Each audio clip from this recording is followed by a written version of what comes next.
Hello everyone, welcome to a chemical YouTube channel. Previous video में हमने discuss किया था what are the characteristics of equilibrium constant and what are the applications of equilibrium constant and हम unit कैसे find out करते हैं। In today's video we are going to discuss Le Chatelier's principle and effect of change in concentration, effect of change in temperature and effect of change in pressure upon equilibrium and effect of adding catalyst or inert gas in equilibrium.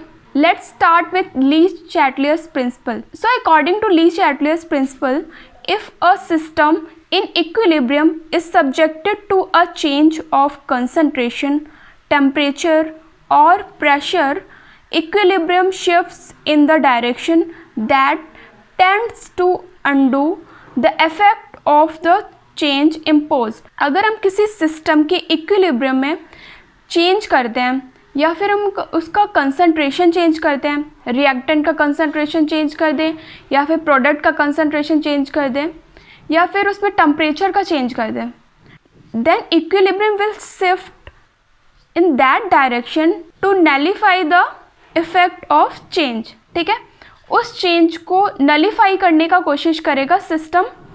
ठीक है, तो this was given by French chemist Le Chatelier's and this principle is applicable to physical as well as chemical equilibria. Okay, now come to effect of change in concentration. अगर हम concentration में change कर देते हैं किसी equilibrium में तो क्या क्या होता है। At equilibrium if concentration of any reactant is increase, किसी इक्विलिब्रियम में अगर हम रिएक्टेंट का कंसंट्रेशन बढ़ा देते हैं तो क्या होता है, equilibrium shifts in the forward direction. ठीक है, अगर हम रिएक्टेंट का कंसंट्रेशन बढ़ाते हैं, रिएक्टेंट का कंसंट्रेशन इंक्रीज करते हैं तो reaction will shift on forward direction.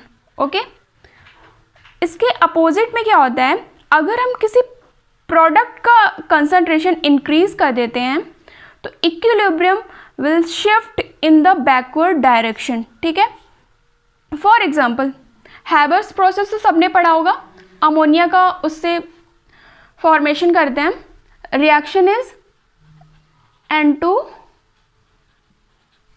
Plus H2 giving you ammonia. इसको बैलेंस कर लीजिए। ठीक है, तो यहाँ पे reactants are nitrogen and hydrogen, product is ammonia. Okay, अगर हम रिएक्टेंट का इसमें कंसंट्रेशन इंक्रीज कर दें तो अमोनिया का फॉर्मेशन ज़्यादा होने लगेगा, reaction will shift in the direction of forward direction. ठीक है, फॉरवर्ड डायरेक्शन में क्या होगा, प्रोडक्ट का कंसंट्रेशन विल इंक्रीज। अगर हम रिएक्टेंट का कंसंट्रेशन इंक्रीज कर देते हैं तो अमोनिया ऑटोमेटिक हमें इंक्रीज अमाउंट में मिलेगा। ठीक है, अगर हम अमोनिया का कंसंट्रेशन इंक्रीज कर दें, मतलब कि प्रोडक्ट का कंसंट्रेशन इंक्रीज कर दें, so reaction will shift on backward direction and which increase the reactant concentration. Okay, now come to effect of change of temperature. अगर इक्विलिब्रियम में हम टेम्परेचर चेंज करते हैं तो क्या इफेक्ट पड़ेगा इक्विलिब्रियम कांस्टेंट पे। Let's see, reactions are of two type, दो टाइप की रिएक्शंस होती है। First one is exothermic reaction and second one is endothermic reaction.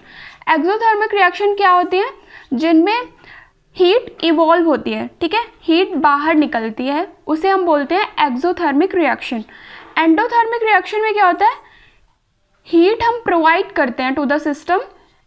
ठीक है, तो एंडोथर्मिक में क्या होता है, आपका जो डेल्टा H होता है, ठीक है, वो पॉजिटिव होता है हमेशा, एक्सोथर्मिक में नेगेटिव होता है। ठीक है, so exothermic reactions are favoured by low temperature. जो भी रिएक्शन अगर एक्सोथर्मिक होगी तो वो फेवर किस में होगी, लो टेम्परेचर में। वो रिएक्शन तभी प्रोसीड करेगी जब उसका टेम्परेचर लो होगा। ओके, फॉर एग्जाम्पल यहाँ पे एक रिएक्शन है, अगेन हेबर्स प्रोसेस, अमोनिया का फॉर्मेशन हो रहा है। ये कौन सी रिएक्शन है, डेल्टा H की वैल्यू से हमें पता चल गया कि ये एक्सोथर्मिक रिएक्शन है। ठीक है, तो अमोनिया का अगर हमें इंक्रीज अमाउंट में प्रोडक्शन चाहिए आपको, तो इसकी जो कंडीशन होगी वो हमेशा लो टेम्परेचर होगी। ठीक है। लो टेम्परेचर में आपको अमोनिया का अच्छा अमाउंट मिलेगा, ठीक है। Now come to endothermic reaction. Endothermic reaction is favoured by high temperature. जब हम टेम्परेचर को हाई करेंगे, रिएक्शन की टेम्परेचर को बढ़ाएंगे, तब ये रिएक्शन फेवरेबल होगी, ठीक है। प्रोडक्ट का फॉर्मेशन फेवरेबल होगा तभी होगा जब हम टेम्परेचर को बढ़ाएंगे, ठीक है। NO का फॉर्मेशन हो रहा है, इस रिएक्शन को आप देखिए, डेल्टा H की वैल्यू से हमें ये पता चल गया कि ये पॉजिटिव वैल्यू आ रही है, मतलब कि ये एंडोथर्मिक रिएक्शन है, ठीक है। तो अगर हमें NO का अच्छा अमाउंट चाहिए इस रिएक्शन से, तो हमें इसका टेम्परेचर बढ़ाना पड़ेगा, ठीक है। High temperature is favourable for high production of NO, ठीक है। Now what is the effect of pressure.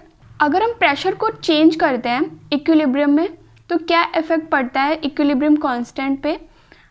Let's see. Effect of pressure को पढ़ने के लिए 3 केस होते हैं, ठीक है।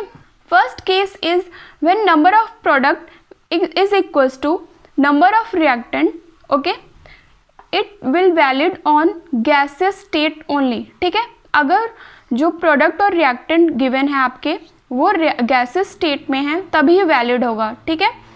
अगर number of product is equals to number of reactant हैं, तो प्रेशर का कोई इफेक्ट नहीं पड़ेगा, ठीक है। प्रेशर हैज़ नो इफेक्ट, ठीक है। For example N2 + O2 is giving you 2 NO, okay. यहाँ पे नंबर ऑफ मोल्स कितने प्रोडक्ट के 2 हैं, ठीक है। And number of reactants are, इसका सम कितना है, ये हो गया 1 आपका, ये हो गया 1, तो 2 हो गया, ठीक है। तो number of product is equals to number of reactant, ठीक है। तो यहाँ पे प्रेशर का कोई इफेक्ट नहीं पड़ेगा। Now come to case number 2, when number of reactant is more than number of product, okay. In this example let's see, यहाँ पे प्रोडक्ट कितना है 2 है, और यहाँ पे रिएक्टेंट कितने हैं 4 हैं, ठीक है। 3 इसका और 1 इसका, ठीक है। तो रिएक्टेंट यहाँ पे ज़्यादा है than number of moles of product. When this condition is applied, then increase of pressure favors forward reaction, ठीक है। अगर हम प्रेशर में इंक्रीज करते हैं तो फॉरवर्ड रिएक्शन फेवरेबल रहेगी, ठीक है। फॉरवर्ड रिएक्शन मतलब प्रोडक्ट का फॉर्मेशन ज़्यादा होगा, ठीक है।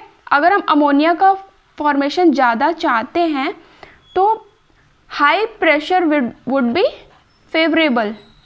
Now come to case number 3, when number of moles of product is more than number of moles of reactant, then increase of pressure favors backward reaction, ठीक है। जब number of products is more than number of reactant होगा, तो pressure increase करने पे आपका backward reaction favourable रहेगी। For example PCl5 का डिकम्पोजिशन है यहाँ पर, PCl3 एंड Cl2। यहाँ पे नंबर ऑफ प्रोडक्ट कितने हैं, number of moles of product कितने हैं आपके 2 है, ठीक है। And number of reactant is 1, तो यहाँ पे प्रोडक्ट का नंबर ऑफ मोल्स ज़्यादा है। जब हम इस रिएक्शन में प्रेशर इंक्रीज करेंगे तो बैकवर्ड रिएक्शन फेवरेबल रहेगी, उसकी वजह से रिएक्टेंट का जो कंसंट्रेशन होगा वो आपका इंक्रीज करेगा, ठीक है। That is the effect of pressure, okay. So now come to effect of adding inert gas on equilibrium. अगर हम किसी रिएक्शन में inert gas ऐड कर रहे हैं, inert gases are helium, neon and argon. That are your inert gas, ठीक है, noble gas जिसे बोलते हैं। अगर हम किसी रिएक्शन में inert gas ऐड कर रहे हैं तो उसमें equilibrium में क्या इफेक्ट पड़ेगा।